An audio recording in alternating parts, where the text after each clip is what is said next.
नमस्कार, जय हिंद। आज हम लोग समतल प्रगामी तरंग यानी कि प्लेन प्रोग्रेसिव वेव के बारे में पढ़ने वाले थे।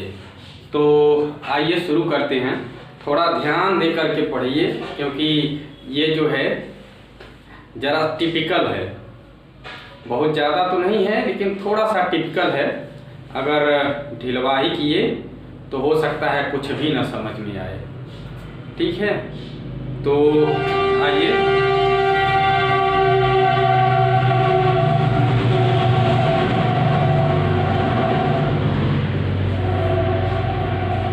आइए शुरू करते हैं। ये ट्रेन का डिस्टरबेंस तो इसी में जारी रहेगा।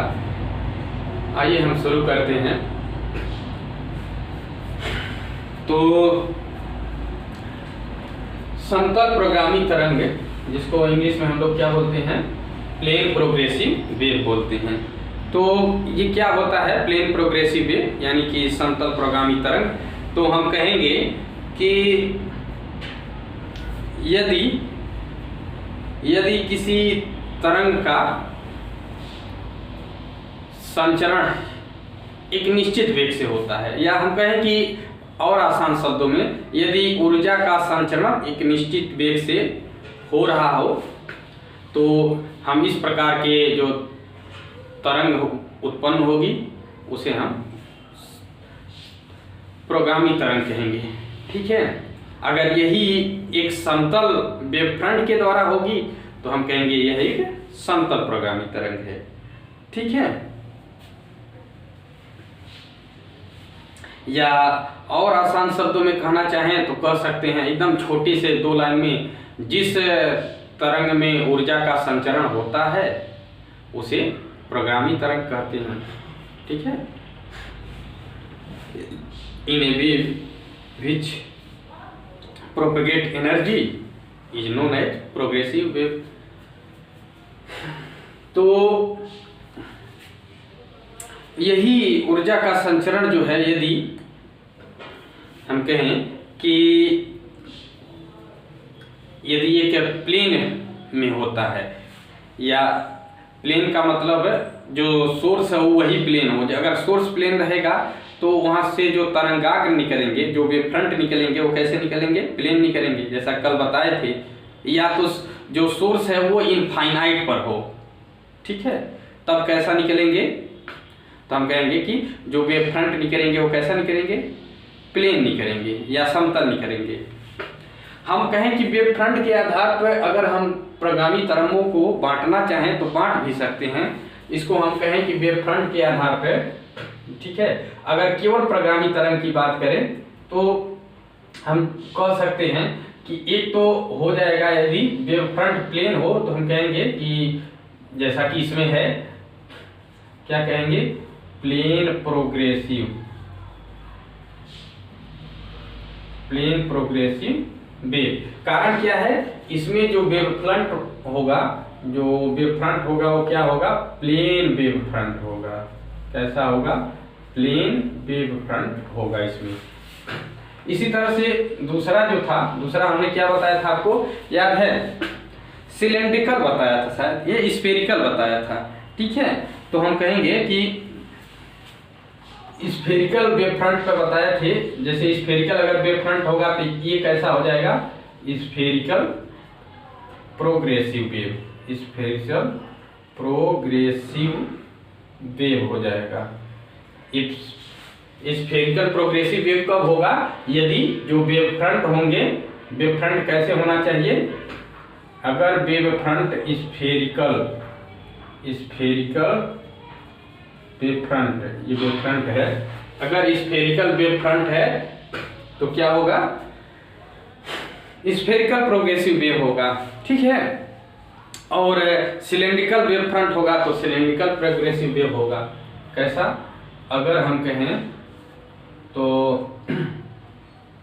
यदि सिलेंड्रिकल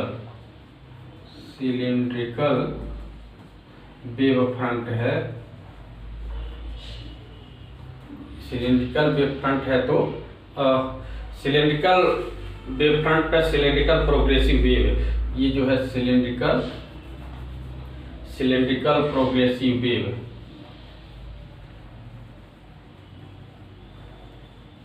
सिलेंड्रिकल प्रोग्रेसिव वेव कब होगा? जब सिलेंड्रिकल वेव फ्रंट हो। ठीक है, तो हम कह सकते हैं कि सबसे पहले अगर केवल प्रगामी तरंग की बात करें तो प्रगामी तरंग क्या कहेंगे कि जिस तरंग में ऊर्जा का संचरण होता है, ठीक है, जिस तरंग में ऊर्जा का संचरण होता है वो प्रगामी तरंग होता है। यदि ऊर्जा का संचरण एक प्लेन वेव फ्रंट के थ्रू होगा तो वो समतल प्रगामी तरंग हो जाएगा। वही अगर ऊर्जा का संचरण यदि स्फेरिकल वेव फ्रंट के थ्रू होगा तो, ठीक है, स्फेरिकल वेव फ्रंट कब होगा? जब सोर्स पॉइंट सोर्स हो, जैसे कि बल्ब हो गया छोटा सा, तो ऐसे में क्या होगा? ऐसे में जो प्रोग्रेसिव वेव होगा वो कैसा होगा? Spherical progressive wave. वहीं जब एक ट्यूबलाइट जैसा लीनियर सोर्स हो तो क्या होगा? वहां से सिलेंड्रिकल वेव फ्रंट निकलेंगे तो हम कहेंगे सिलेंड्रिकल प्रोग्रेसिव वेव हो जाएगा।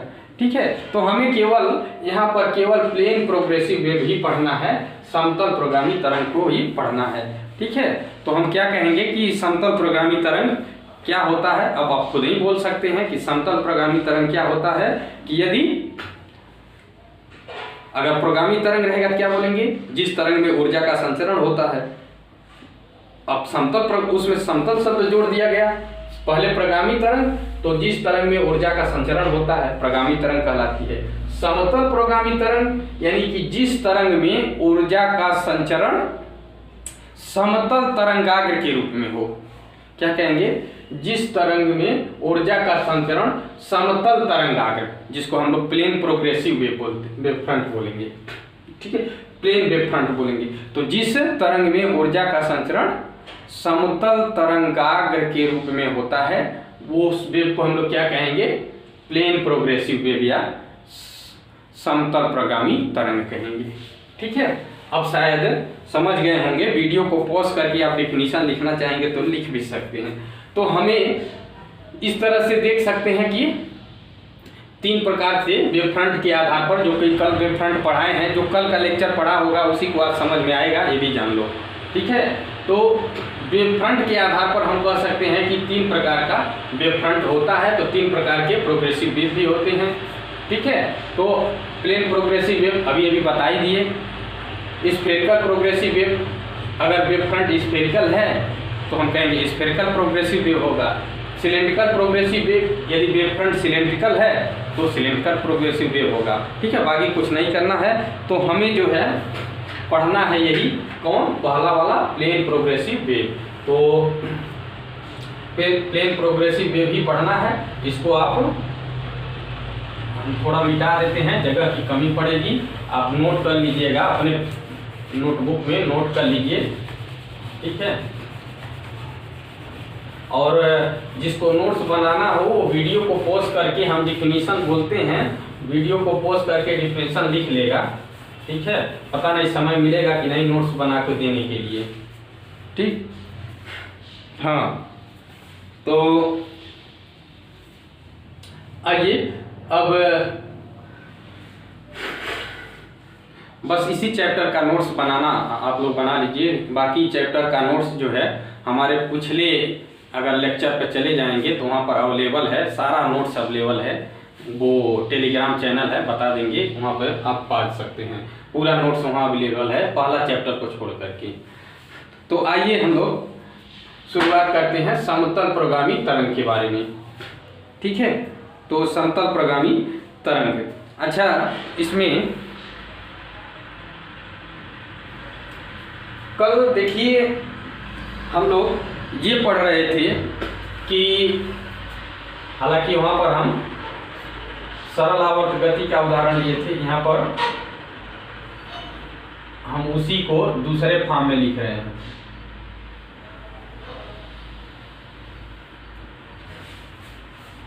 मान लीजिए यहाँ पर एक तरंग दिखाया गया है। ठीक है, यह एक तरंग दिखाया गया है। मान लीजिए कि ये जो है इसका मूल बिंदु है O। ठीक, तो तरंग में, ठीक है, तरंग गति में कल याद करिए, कल हमने कहा था कि किसी कण का, मान लो कि कोई कण है, कोई कण ले लेते हैं, मान लो कि यहीं पर एक कण ले लेते हैं, कहाँ पर ले लेते हैं, चलो P पर एक कण ले लेते हैं, ठीक है। किसी कण P का किसी क्षण, जो कोई टाइम है, मान लो T टाइम है, किसी क्षण T का T पर, किसी कण P का किसी क्षण T पर जो विस्थापन का समीकरण कल हम लोग पाए थे, वो क्या पाए थे, y = a sin, याद है, y = a sin ω t, कल यही पाए थे। इसीलिए कह रहे हैं कि कल का जो लेक्चर नहीं देखा होगा आज उसको नहीं समझ में आएगा। और इसमें क्या था, y क्या था, y क्या था, y जो था विस्थापन ही तो था, डिस्प्लेसमेंट, ये विस्थापन था। a क्या था, ये क्या था, ये जो क्या लिखे थे, ये रिंग बना, एक वृत्त बनाए थे और यहाँ से वृत्त पर ये चल रहा था, तो ये जो था ये वायु विस्थापन था ये, और इसका जो रेडियस था वो क्या था, a था, ठीक है। तो जो रेडियस था वो a था, ठीक है। तो हम कहेंगे कि ये विस्थापन जैसे जैसे ये बढ़ता जाएगा, यहाँ जाएगा तो y का मान बढ़ जाएगा, बढ़ते बढ़ते एक मैक्सिमम बिंदु यहाँ पर चला जाता, तो यहाँ पर ये a का मान मैक्सिमम, y का मान जो है, y का मान किसके बराबर हो जाता, y का मान जो है, y का मान a के बराबर हो जाता, और a से ज़्यादा इसकी वैल्यू हो ही नहीं। अधिकतम विस्थापन को ही हम लोग क्या कहते हैं, आयाम कहते हैं। इसके पिछले वाला वीडियो देखेंगे तो आयाम की परिभाषा बताया जा चुका है। तो अधिकतम विस्थापन को कहते हैं आयाम। तो यहाँ पर वही जो a है यही है, अधिकतम विस्थापन ही है। तो इस हिसाब से a को क्या कहेंगे हम लोग, a को आयाम कहेंगे, क्या कहेंगे, आयाम कहेंगे, एम्पलीट्यूड कहेंगे, आयाम कहेंगे। बाकी क्या बचता है, ये बचता है t हो गया ओमेगा। ओमेगा क्या है, तो हम कहेंगे कि ये जो है, अगर इसकी, इस कण के जो आवृत्ति है, आवृत्ति पता है ना, फ्रीक्वेंसी, एक सेकेंड में चक्करों की संख्या, अगर इसकी फ्रीक्वेंसी n हो तो ओमेगा की वैल्यू हम लोग जानते हैं कितना हो जाएगा, 2πn हो जाएगा। यानी कि हम कह सकते हैं कि यहाँ एंगुलर वेलोसिटी माने थे, या फ्रीक्वेंसी के टर्म में कहें तो एंगुलर फ्रीक्वेंसी भी कह सकते हैं। क्यों, यहाँ एंगुलर वेलोसिटी भले माने थे, लेकिन अगर इसी को फ्रीक्वेंसी के टर्म में लिखे तो इसको हम लोग एंगुलर फ्रीक्वेंसी भी लिख सकते हैं। तो हम क्या कह सकते हैं कि ओमेगा = कितना, 2πn, ये क्या था, एंगुलर फ्रीक्वेंसी थी, क्या था, एंगुलर फ्रीक्वेंसी, ये एंगुलर फ्रीक्वेंसी थी। अब ये सारे टर्म डिसाइड हो गए, इसको इक्वेशन नंबर 1 हम मान भी लेते हैं, ठीक है। अब आओ, जब ये इक्वेशन 1 हमने मान लिया, अब थोड़ा सा समझो ध्यान से। अब यहाँ पर समझने वाली बात है, समझने वाली बात ये है कि मान लो कि ये जो कण है, जिस कण को हमने P कहा है, ये मूल बिंदु, ये क्या है, ये मूल बिंदु है, ठीक है ना, ये मूल बिंदु है। और इस मूल बिंदु से ये कण की दूरी मान लो कितना मान लेते हैं, चलो मान लेते हैं ये x है, कितना है, x है। इस मूल बिंदु से इस कण की जो दूरी है, ये दूरी है एकदम, ये मूल बिंदु से कण की दूरी कितना है, x है। और मान लेते हैं कि ये जो तरंग है, मान लो ये तरंग जो है स्मॉल v वेग से चल रहा है। तरंग किस वेग से चल रहा है, स्मॉल v वेग से चल रहा है, ठीक है। अब मान लो, अब ये मान लो कि तरंग यहाँ 0 से चलना शुरू किया, और मान लेते हैं कि 0 से चलना शुरू किया और बिंदु P पर पहुंचा। बिंदु P पर कब पहुंचा, t' समय में, ठीक है। ये जो तरंग है, ठीक है, ये बिंदु O से चलना शुरू करता है और यह है t' समय में, ठीक है। कितना समय लिया, t' समय लिया, बिंदु P पर पहुंचा। तो ये हो गया दूरी, कितना दूरी समय है, कितना दूरी चला, x दूरी चला, ठीक है। कितना वेग, किस वेग से चला, v वेग से चला। कितना समय लिया, t' समय लिया, ठीक है। तो हम कहेंगे, क्या कहेंगे कि ठीक है, क्या कहेंगे कि तरंग को ओ से, ओ बिंदु है, ओ मूल बिंदु है, ओ से P तक जाने में लगा समय कितना समय लगेगा? ये समय लगेगा t डैश। और इस समय बराबर हम लोग क्या पढ़े हैं? समय बराबर कुछ पढ़े हैं। समय बराबर होता है दूरी बट्टे चाल होता है। तो दूरी कितनी है? कितनी दूरी चला है? x दूरी चला। चाल किस वेग से चला है? v वेग से चला है। तो t डैश का मान कितना हो जाएगा? t डैश का मान हो जाएगा दूरी बट्टे चाल यानी x बट्टे v हो जाएगा। बात समझ में आई?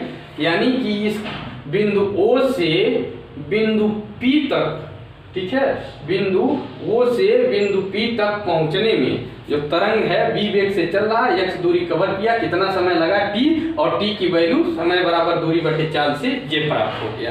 ठीक है, अब देखो कहानी तो अब जटिल होने जा रही है। जटिल क्या होने जा रही है? जटिल ये होने जा रही है कि अब हम किसी समय t पर बात करते हैं, किसी समय t पर बात करते हैं, किसी समय t पर p का जो कंपन होगा, जो विस्थापन होगा, ठीक है, किसी समय t पर जो ये p है ना, p का जो विस्थापन होगा वही t माइनस t डैश समय पहले o का भी हुआ रहेगा। यही समझने वाली बात है, लड़के यहीं से कंफ्यूज हो जाते हैं। क्या कहा हमने? बढ़िया से उदाहरण देके समझा रहे हैं, शायद ऐसा कोई भी ना समझाए, कहीं भी खोज लेना, ऐसा नहीं कोई समझाएगा। मान लो यह एक तालाब है, ठीक है, यह एक तालाब है, इसके बीच का एक कण है, बहुत सारे कण होंगे ना, पानी भरा है, बहुत सारे कण होंगे, एक कण ये है, एक कण मान लो यहाँ पर है, एक कण यहाँ पर है, एक कण यहाँ है, ऐसे ऐसे बहुत सारे किनारों पर कण होंगे, ठीक है, ऐसे बहुत सारे कण किनारों पर होंगे। अब मान लो कि हमने क्या किया? पत्थर मार दिया। जैसे ही पत्थर मारे बीच में फेंक दिया तो बीच वाला कण डिस्टर्ब होगा, तो मान लो कि ये जो है ऐसे ऊंचाई पर चला गया, ठीक है, और फिर ऊंचाई पर आएगा तो इनको डिस्टर्ब करते हुए ऐसे आ जाएगा। देखिए ये कण डिस्टर्ब हुआ, इसको डिस्टर्ब करते हुए ऐसे आ जाएगा, ये कण ऐसे डिस्टर्ब हुआ, ये ऐसे ऐसे ऐसे लहरें बनते हुए किनारे तक जाएगा, ठीक है। अब देखो बात कर रहे थे, देखो कण यहीं पर है, थोड़ा बड़ा कर दे रहे हैं, यहीं पर कण थे, अब है नहीं भले, ठीक है। बात ये कर रहे थे कि ये जो कण है, अभी जो हम t समय पर बात कर रहे हैं, t समय पर, t मान लो कि हम कह रहे हैं कि ये 10 सेकेंड हो गया, t कितना है? 10 सेकेंड। 10 सेकेंड की बात हो रही है, 10 सेकेंड पर, और हम कह रहे हैं जो t डैश है, t डैश का मान लेते हैं कि ये जो है 5 सेकेंड, ठीक है, t डैश का मान 5 सेकेंड मान लेते हैं, ये 5 सेकेंड है t डैश। अब बताओ हम 10 सेकेंड बात कर रहे हैं, जब हमने डिस्टर्ब कर दिया उसके 10 सेकेंड बाद की बात कर रहे हैं, 10 सेकेंड बाद की बात कर रहे हैं, 10 सेकेंड, या इसको चलो थोड़ा सा कंफ्यूजन ना हो, चलो 6 सेकेंड कर देते हैं, ठीक है, ये 6 सेकेंड है। अब देखो 10 सेकेंड बाद की बात कर रहे हैं, जब 10 सेकेंड बाद हम कह रहे हैं कि इस समय जो बिंदु, इस समय जो विस्थापन यहाँ वाला, मान लो कि यही वाला P कण है, ये P वाला कण मान लो कि ये उछल करके 1 मीटर ऊपर चढ़ा है, 1 मीटर की ऊंचाई पर ये चढ़ा है, ठीक है, पानी है, पानी का लहर ऊपर चढ़ता है, मान लो कि ये जो है 1 मीटर, चाहे 1 सेंटीमीटर मान लो, 1 मीटर ज्यादा हो जाएगा, 1 सेंटीमीटर ऊंचाई पर ये चढ़ा है, ठीक है, कब? t बराबर 10 सेकेंड पे। तो जब 10 सेकेंड पे यहाँ पर ये ऊंचाई पर चढ़ा है, तो ऐसा नहीं था कि हमने जो पत्थर मारा, क्या ऐसा था क्या कि जो पत्थर मारा थे वो लहर यहाँ पर पहुंच गई? जब हम पत्थर मारे होंगे, ठीक है, पहले अभी मिटा भी देते हैं, चलो, जब हम पत्थर मारे होंगे तो क्या होगा? सबसे पहले यहाँ वाला डिस्टर्ब हुआ होगा, और यहाँ वाला डिस्टर्ब हो करके ऐसे जो है ये पानी ऊपर की ओर चढ़ा होगा, फिर एक ऊंचाई के बाद ये गिरने लगा होगा, फिर जो है कुछ गहराई तक गया होगा, फिर जो है ये चढ़ने लगता है, ठीक है, फिर जो है एक ऊंचाई पर जाता है, फिर जो होता है गिरने लगता है। तो क्या ऐसा थोड़ी है कि हम जो मारे होंगे तो यहाँ वाला कण अभी कुछ देर बाद, मान लो कि 10 सेकंड बाद ये कण जो है अभी यहाँ पर ऊंचाई पर पहुंचा है, अभी केवल 10 सेकंड की बात करें, ठीक है, 10 सेकंड बाद ये यहाँ पर पहुंचा है, तो ऐसा थोड़ी है कि 10 सेकंड में यहाँ पर भी पहुंच गया होगा। जब हम लोग पत्थर मारते हैं तो उसके 1 से 2 मिनट बाद ये लहर जो है किनारे पर पहुंची है, डायरेक्ट नहीं पहुंचती, कुछ समय लगता है। तो यही जो है हमने पत्थर यहाँ मारा, ये ऐसे गया, कुछ समय बाद ये लहर ऐसे लहर बनता हुआ ये, ठीक है, कुछ समय बाद, कुछ टाइम लेगा, ऐसे करते करते ये किनारे पर जाएगा। तो वही कह रहे हैं कि 10 सेकंड बाद मान लो कि ये जो 1 सेंटीमीटर कण P जो है ऊंचाई पर उठा है और यहाँ पर मान लो कि कण वो स्थित है यहाँ पर, ठीक है। तो 10 सेकंड बाद जो ये कण यहाँ पर उठा है तो 10 माइनस 6 यानी कुछ सेकंड पहले, अब तो 10 मारने के 10 सेकंड बाद, और हमको ये भी पता है कि यहाँ से यहाँ तक आने में 6 सेकंड लग रहा है। ये जो लहर है यहाँ से यहाँ तक आने में कितना समय लग रहा है, टी डैश यानी कि 6 सेकंड लग रहा है। तो 6 सेकंड पहले, ठीक है, 6 सेकंड पहले क्या हुआ होगा, ये जो लहर थी अभी ये यहाँ पर रहा होगा, ठीक है। तो अब हम 10 सेकंड बाद बात कर रहे हैं, ठीक है। तो अब अगर 10 सेकंड हो चुका है तो 10 सेकंड में ये लहर कहीं बढ़ चुकी होगी, आगे बढ़ गई होगी। तो हम कहेंगे कि जो 10 सेकंड पर जो यहाँ वाला कण जितना विस्थापन इसमें हुआ होगा वही जो है 10 माइनस 6 यानी कि 4 सेकंड पहले, ठीक है, 10 माइनस 6 4 सेकंड यानी कि 4 आएगा ना इसकी वजह, 4 सेकंड पहले वही पोजीशन जो O पर था उसकी भी हालात रही होगी। क्यों रही होगी, कारण यही है, कारण हमने स्पष्ट कर दिया कि हम पत्थर मारते हैं तो ऐसा नहीं है तुरंत जो लहर यहाँ पर पहुंच जाती, धीरे धीरे जाती है। तो भाई पहले यहाँ वाला कण ऊपर जाएगा, फिर नीचे, हाँ, यहाँ वाला ऊपर नीचे होगा, फिर धीरे धीरे जो ये डिस्टर्बेंस धीरे धीरे किनारे पर पड़ता है ना। तो पहले जो है, पहले डिस्टर्ब कौन होगा, ये O वाला कण होगा, और कुछ समय बाद जो है ये जो P वाला कण डिस्टर्ब होगा। तो जितना डिस्टर्बेंस T समय पर ये जो है, जितना डिस्टर्बेंस T समय पर P वाला कण, जो मान लो कि यहाँ P वाला कण था, तो P वाला कण जितना डिस्टर्बेंस T समय पर हुआ है वही जो डिस्टर्बेंस है T माइनस T डैश समय पहले, T माइनस T डैश समय पहले वो वाला भी उतना ही डिस्टर्बेंस होगा, ठीक है। यही बात हम कहना चाहते हैं, ठीक है। अगर ये बात समझ में आ गई हो तो तरंग का समीकरण लिखा गया, लिखा गया। अगर नहीं समझ में आई होगी तो समझो कि एक बार वीडियो को फिर से रिप्ले करके देखना, यही बस समझना है। एक बार फिर हम बोल भी दे रहे हैं, क्या बोल दे रहे हैं, कह रहे हैं ये कि जो T समय पर कण P की हालात होगी, जो कण हालात मतलब विस्थापन, जो समय T पर कण P का विस्थापन होगा वही विस्थापन T माइनस T डैश समय पहले, ठीक है, T माइनस T डैश समय पहले वही विस्थापन O में भी हुआ रहा होगा। बस हम यही कहना चाहते हैं, ठीक है। जो विस्थापन, फिर से सुन लीजिए, जो विस्थापन T समय पर कण P में हुआ होगा वही विस्थापन T माइनस T डैश समय पहले कण O में भी हुआ रहा होगा, ठीक है।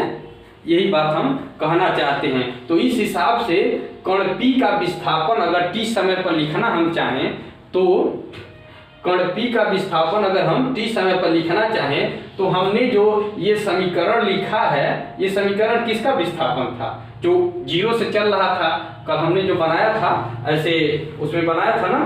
तो हम यहाँ 0 से चलने वाले को लिए ये बनाया था, 0 से चलने वाला जो यहाँ पर चल के गया था कुछ, ठीक है, याद आ रहा है, कल यहाँ से बताए थे, जो 0 से चल के गया था उसके लिए लिखा था। तो 0 से चल रहा है इसके लिए हमने लिखा था, और हम इसी को जो बिंदु P पर है, जो कि 0 पर नहीं है, बिंदु P पर है, कुछ विस्थापन पर है, इसके लिए लिखना चाहे तो क्या कर सकते हैं, इसी में T की जगह पर हम T माइनस T डैश रख देंगे तो कण P का विस्थापन भी पता चल जाएगा, ठीक है। शायद आपको समझ में आ गया होगा। अगर नहीं समझ में आया तो वीडियो को 2-3 बार पॉज करके रिपीट करके देखेंगे, एकदम समझ में आएगा।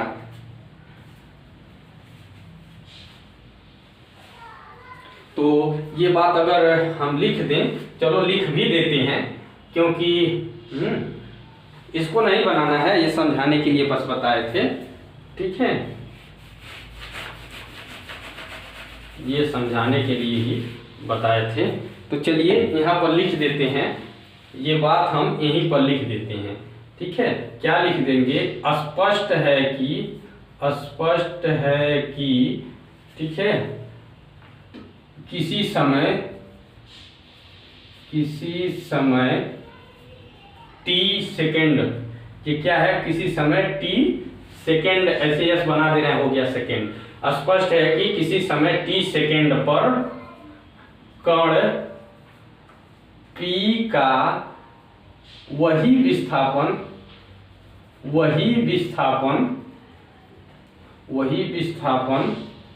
होगा जो कि t माइनस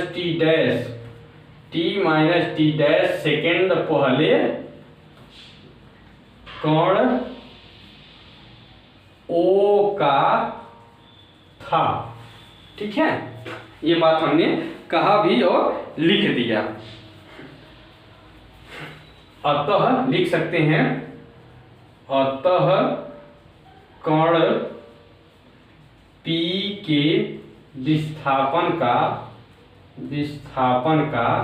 समीकरण, कण P के विस्थापन का समीकरण। अब देखिए, कण P के विस्थापन का समीकरण, अरे हमें O के विस्थापन का समीकरण हमें ये वाला पता ही है, और हम कह रहे हैं कि जो स्थिति t समय पर P का होगा वही t माइनस टी डैश समय पहले कण O का होगा। इसका मतलब क्या है कि यही जो समीकरण है, हम y इक्वल टू क्या लिख सकते हैं? a साइन, ठीक है, ओमेगा तो रहेगा ही, t की जगह पर क्या रख सकते हैं? t माइनस टी डैश रख सकते हैं। क्यों रखा? बात समझ में आई क्यों रखा? क्योंकि विस्थापन की बात हो रही है, जो किसी समय t पर जो विस्थापन वही होगा, t समय पर p का विस्थापन वही होगा जो t माइनस टी डैश समय पहले किसका? O का विस्थापन था। यानी कि t माइनस टी डैश समय पहले जो O का विस्थापन था वही विस्थापन P का होगा। तो हमने विस्थापन इसका लिखा है किस समय पर? t माइनस टी डैश समय पहले पर, t minus t dash second पर हमने लिखा है किसका? O का विस्थापन। और चूंकि ये विस्थापन किसके बराबर है? t समय पर P के विस्थापन के बराबर है, अतः हम कहेंगे कण P का विस्थापन किस समय पर? कण P का, हम कहेंगे कण P, ये विस्थापन का समीकरण है, ये t समय पर है। ठीक है, कण P के विस्थापन का समीकरण ऐसे t सेकेंड पर, ये क्या है?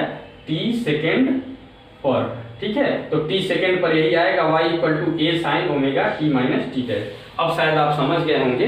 ठीक है, या हम t डैश का मान अभी कहीं निकाले थे ना, हाँ यहाँ निकाले हैं, तो इस हिसाब से यहाँ पर देखिए आपको लिख देना है, या हम कहेंगे कि y इक्वल टू क्या हो जाएगा?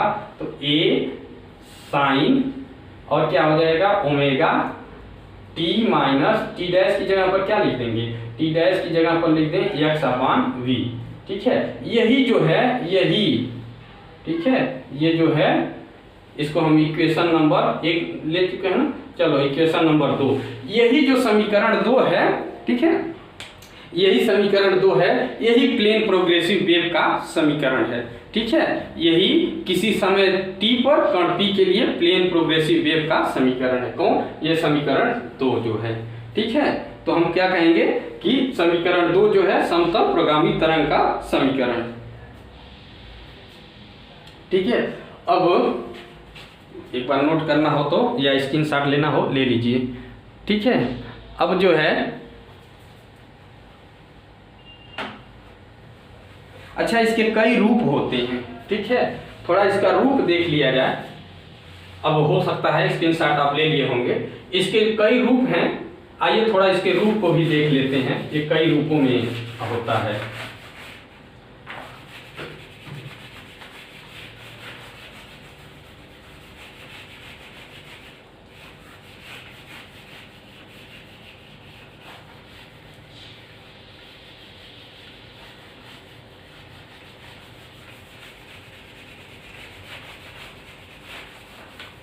चलो इसको भी मिटा देते हैं। इसके रूप क्या हैं, तो ये देखिए अभी हम लोगों ने क्या देखा, y इक्वल टू क्या देखा, a साइन ओमेगा, और क्या देखा t minus x upon v, t minus x upon v, ये समीकरण 2 वाला था। ठीक है, ये हमने देखा है। और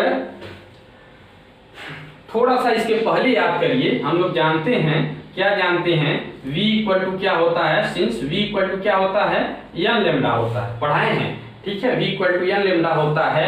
एंड अच्छा ओमेगा इक्वल टू क्या होता है, अभी अभी लिखे भी थे, 2 पाई n होता है, n फ्रीक्वेंसी है। ठीक है, तो ये क्या होता है, 2 पाई n होता है। इन दोनों वैल्यू को अगर रख दिया जाए तो यहाँ से देखिए y इक्वल टू क्या आ जाएगा, तो हम कहेंगे कि a साइन ओमेगा की जगह पर 2 पाई n रख देंगे, एंड स्मॉल t रहेगा x की जगह पर, तो x सही रहने दो, v की जगह पर n लेमडा रख दो।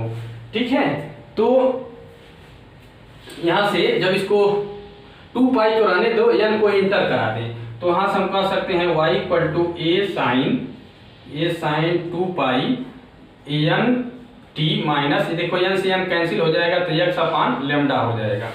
और इसको थोड़ा सिंप्लीफाई करो तो y equal to a sine 2 pi रहने दें।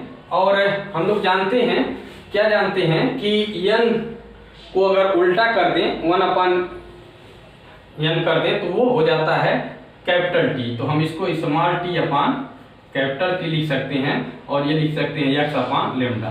ठीक है, क्यों, क्या लिखे हैं, सिंस क्या लिखे हैं, n इक्वल टू लिखते हैं 1 अपान कैपिटल T, इसी का प्रयोग किए हैं। ठीक है, n equal to 1 upon T लिख करके इसको प्रयोग किए हैं, तो ये देखो एक नया समीकरण बनाएगा। ठीक है, यहाँ पर एक नया समीकरण बनाएगा, मान लो कि ये जो है समीकरण 3 नंबर, प्लेन प्रोग्रेसिव का एक तीसरा समीकरण हो गया। ठीक है, समीकरण नंबर 3। ठीक है, और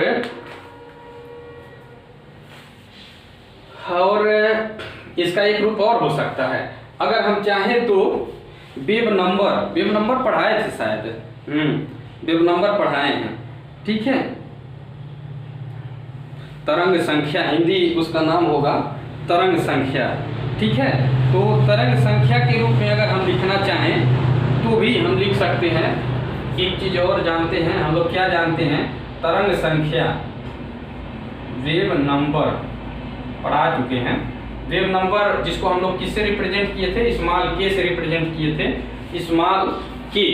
ठीक है, स्मॉल k से लिखे थे, और इसकी वैल्यू क्या बताए थे, ओमेगा अपान स्मॉल v। अरे याद करो, लिखवाए थे कि 1 मीटर में तरंगों की संख्या को तरंग नंबर कहते हैं, 1 मीटर में तरंगों की संख्या को तरंग नंबर कहते हैं। उसी में शायद हम लेमडा से भाग दे दिए थे, क्या शायद, ठीक है, 1 अपान लेमडा बोले थे। ठीक है, तो यही तरंग नंबर होता है, ये 1 अपान लेमडा हो भी जाएगा, v इक्वल टू, ठीक है, इसको n लेमडा करेंगे, यहाँ से 2 पाई n से कट जाएगा, तो 2 पाई बाई लेमडा शायद लिखवाए थे। ठीक है, तो वो तरंग नंबर आ जाएगा। ये हो गया तरंग नंबर। तो इसको अगर हम इस्तेमाल करना चाहें तो इसके भी पद में लिख सकते हैं। कैसे, तो देखो समीकरण 2 से, कहाँ से, समीकरण, अच्छा इसको जो है v के ऐसे कर दें, या हम कर दें, या v इक्वल टू, और आसान हो जाएगा, v इक्वल टू क्या लिख सकते हैं, तो हम कहेंगे कि v इक्वल टू लिख सकते हैं, क्या लिख सकते हैं, ओमेगा अपान k लिख सकते हैं। v की जगह पर इसी में ओमेगा अपान k रख दो। ठीक है, तो क्या बनेगा, देख सकते हो क्या बनेगा, y इक्वल टू क्या बन जाएगा, a साइन ओमेगा, ओमेगा को यही रहने दें अभी, ओमेगा, और यहाँ t तो ऐसे ही रहेगा, माइनस x रहेगा, और v की जगह पर क्या लिख देंगे, ओमेगा अपान k रख देंगे, ओमेगा अपान k रख देंगे। ठीक है, तो यहाँ से देख सकते हैं जो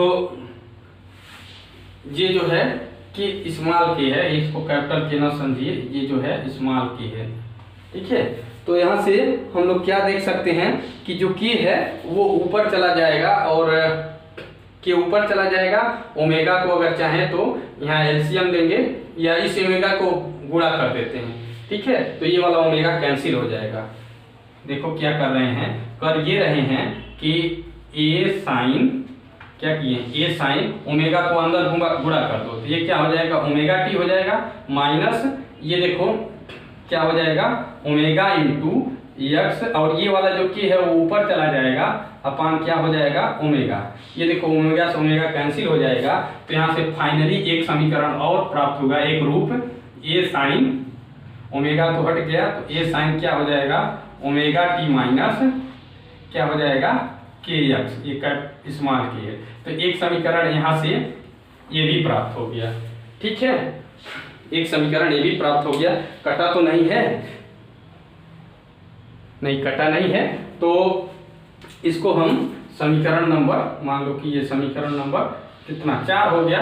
तो इस तरह से हम लोग इसके कई रूप देख सकते हैं। यही जो है, जो 1 2 3 4 जो है, यही सब समतल प्रगामी के 2 3 4, एक नहीं है बल्कि 2 3 और 4, यही जो है समतल प्रगामी तरंग के समीकरण हैं। कल थोड़ा सा इसके बारे में और डिटेल थोड़ा और इसके बारे में बताएंगे।